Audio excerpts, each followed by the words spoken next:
в городе, который сильно отличался от того места, где она жила раньше.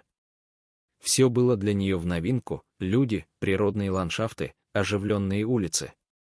На те скромные деньги, которые дали ей родители, Сара сняла квартиру в жилом комплексе недалеко от леса, поскольку это место напоминало ей дом.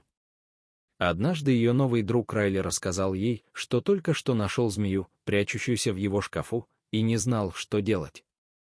К счастью для Райли, он обратился к самому подходящему для этой работы человеку. Сара с радостью предложила помочь Райли избавиться от змей. Райли предупредил ее, что змея может быть ядовитой, и ей стоит действовать осторожно. Сара уверенно кивнула и заверила его, что знает, как с этим справиться, поскольку у нее был опыт обращения со змеями на родине. Они пришли в квартиру Райли, и Сара быстро схватила змею.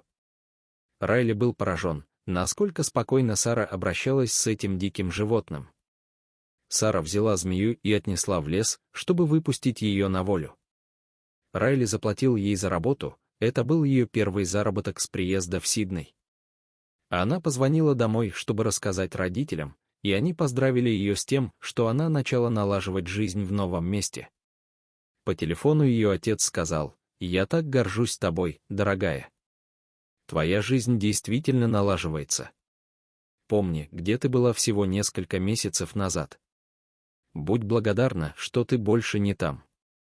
Отец Сары был прав. Всего несколько месяцев назад Сара жила со своим мужем недалеко от долины Кангару, того места, где она выросла.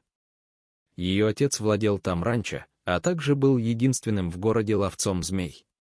С детства отец брал Сару с собой ловить змей, когда люди звонили ему избавить их дома или бизнес от нежданных гостей. Со временем Сара привыкла к змеям и стала очень искусно обращаться с ними. Она много знала о змеях и совсем не боялась их. Работая единственной в округе женщиной-ловцом змей, Сара привлекала к себе много внимания и вскоре стала широко известна своим талантом. Однажды Саре позвонили из одной из гостиниц в их городе. Прямо под кустом возле теннисного корта обнаружилась большая черная змея. Сара приехала со своим снаряжением, которое состояло из большой коричневой сумки и змеиных клещей. К большому облегчению отдыхающих, молодая ловчиха змей смогла быстрыми движениями извлечь змею. Все гости, которые разбежались и наблюдали издалека, зааплодировали Саре, а они были впечатлены ее мастерством. Один из гостей, очень красивый мужчина, был особенно заинтригован прекрасной ловчихой змей. Он подошел к Саре и представился как Али, а затем элегантно пригласил ее на свидание, чтобы выразить свою благодарность за помощь. Он, казалось, был заинтересован не столько в ее профессии, сколько в самой Саре, ее красоте и обаянии. Сара никогда раньше не встречалась с мужчинами и легко поддалась чарам этого таинственного красавца. Они начали встречаться. По мере того, как Сара лучше узнавала Али, выяснилось, что он из очень успешной и знаменитой семьи. Хотя Сара была простой девушкой, выросшей на ферме, она ценила дорогие подарки и роскошный образ жизни, который обеспечивал ей Али. Несмотря на перемены в личной жизни, Сара оставалась верна себе и продолжала заниматься любимым делом — ловлей змей. Хотя Али считал это немного странным, он старался принять ее увлечение и не давать ему влиять на их отношения. Али пообещал Саре и ее семье, что теперь, когда он рядом, им не о чем беспокоиться.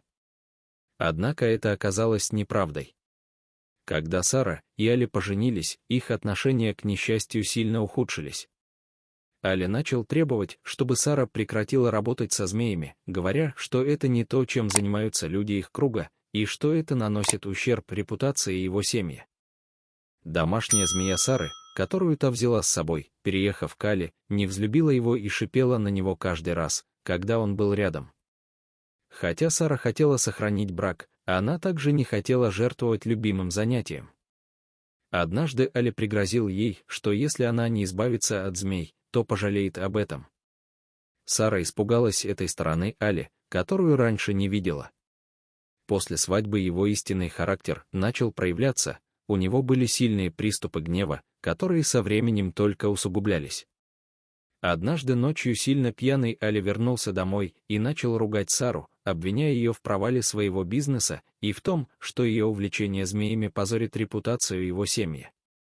Сара попыталась сбежать вместе со своей домашней змеей, но Али поймал ее и ударил.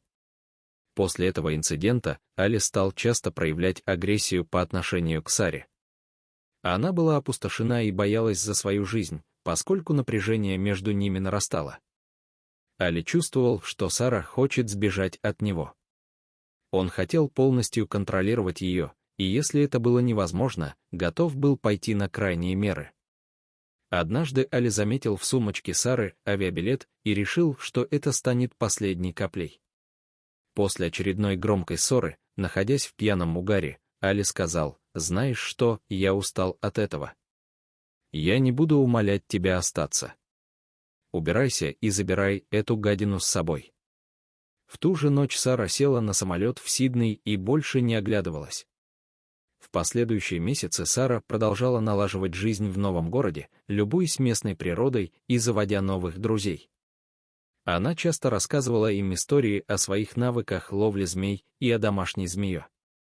Друзья были поражены ее талантами. Сара даже начала работать волонтером в местном приюте для животных, чтобы получить больше опыта в обращении с разными видами животных. К несчастью, однажды произошла трагедия. Друг Сары Райли получил звонок от ее домовладельца. Сару нашли мертвой в квартире, причина смерти была неизвестна. Друзья и семья были опустошены известием о внезапной кончине такой яркой и талантливой девушки. Ее домашняя змея была найдена невредимой, но никаких признаков насильственной смерти или взлома в квартире обнаружено не было. Казалось, Сара просто неожиданно скончалась. На похороны пришел Али, который юридически все еще был ее мужем, и обвинил в смерти Сары змею, сказав, что та укусила ее и убила своим ядом. Родители Сары были опустошены потерей дочери, но нашли трудным поверить, что ее любимая змея могла стать причиной смерти. Они пришли на похороны вместе со всеми, но увидели там последнее, чего могли ожидать. Когда они опустили тело Сары в могилу и начали засыпать землей, вдруг появилась ее домашняя змея. Отец Сары, зная, как змея была привязана к ней, разрешил животному проститься с хозяйкой. Змея обвелась вокруг ее руки. Али, стоявший рядом, воскликнул: «Уберите от нее эту мерзкую тварь». Друзья и семья Сары заметили кое-что странное в поведении ее любимой змеи. Обычно спокойное животное вело себя возбужденно и даже агрессивно, особенно по отношению к Али. Некоторые из присутствующих не могли не задаться вопросом, не является ли такое поведение змеи признаком каких-то скрытых подозрений или тревоги, порождая догадки о том, что же на самом деле произошло с Сарой. Но никто не решался прикоснуться к змее. Отец Сары, который не боялся змей, любопытствуя, почему животное ведет себя так странно, дотронулся до руки дочери и с удивлением почувствовал, что она все еще теплая. Он быстро снял с Сары землю и вытащил ее из могилы. «Доченька, ты здесь? Ты меня слышишь? Пожалуйста, скажи что-нибудь». Взмолился он. И произошло нечто настолько же невероятное, насколько ужасающее. Сара вдруг сделала глубокий вдох и ожила. Оказалось, что все это время она была жива. Все ахнули от удивления и счастья, а Али в ужасе сбежал. Сара поехала домой к родителям, чтобы поправиться. В последующие недели полиция продолжила расследование.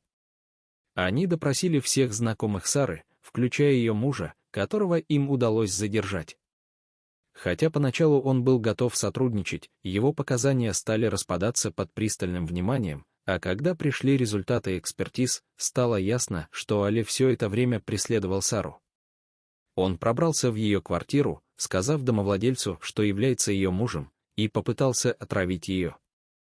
Присяжные признали мужа виновным, и он был приговорен к пожизненному заключению за попытку убийства Сары. Вы можете себе представить, что ваш домашний питомец-змея спас вам жизнь? Напишите в комментариях, что вы об этом думаете.